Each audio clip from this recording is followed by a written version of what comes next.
ئەزموونێکی دە ساڵە لە کاری میدیای ئیسلامی پیرۆز بێت، کارکردن و مانەوە وەک زمان حاڵی حیزبێکی ئیسلامی و ڕابەرایەتیکردنی ئۆپۆزیسیۆن و گواستنەوەی دەنگی شەقام لە ژێر دروشمی ڕاستی و ڕاشكاویدا.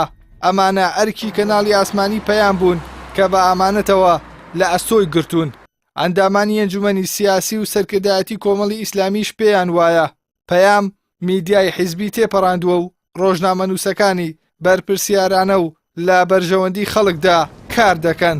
کەناڵی ئاسمانی پەیام بە قەناعەتی ئێمە بەڵێ کەناڵێکی حیزبیە، بەڵام بەرجەستەی دروشمەکەی خۆی کردووە لە کارکردنی ئەواتە ڕاستی و ڕاشكاوی. بەڕاستی ئەم دوو دروشمە کەناڵی پەیام ئەگەر لە هەندێک حاڵەتیشا لەگەڵ سیاسەتی کۆمەڵی ئیسلامی شایەکی نەگرتوێتەوە، ئەو پێداگیری کردووە لەو ئەگەر لە حاڵەتێکە کۆمەڵی ئیسلامی حیزبێک بووبێ لە دەسەڵاتە بووبێ، ئەمە وای لێ نەکردووە ئەم کەناڵە پەردەپۆشی عیبەکانی دەسەڵاتکە.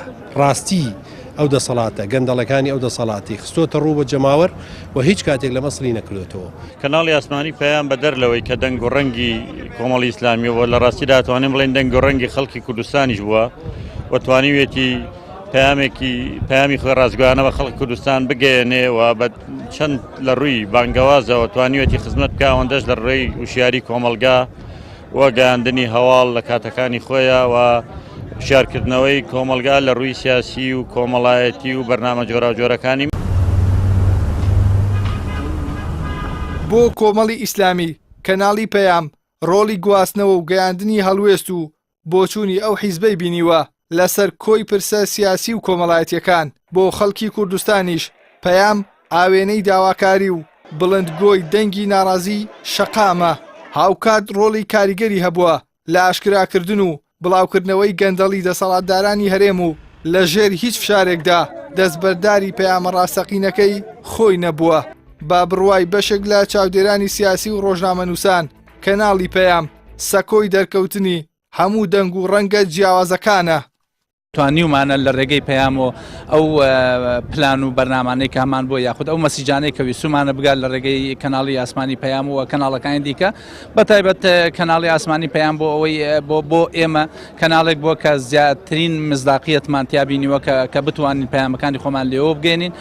لێرەوە پیرۆزبایی یادی دەساڵیان لەکەین و دەستخۆشی لە تەواوی کارمەندانیانەکەین. خاڵی گرنگ لە بەڕای من لە پەیامە ئەو بووەکەوە پەیام هەمیشە لەگەڵ خەڵکا بووە، لەگەڵ داواکاری و داخوازەکانی خەڵکی شەقاما بووە، هەمیشە داکۆکیکەرێکی سەرسەختی ئەو مافی ڕەوای خەڵکی کوردستان بووە.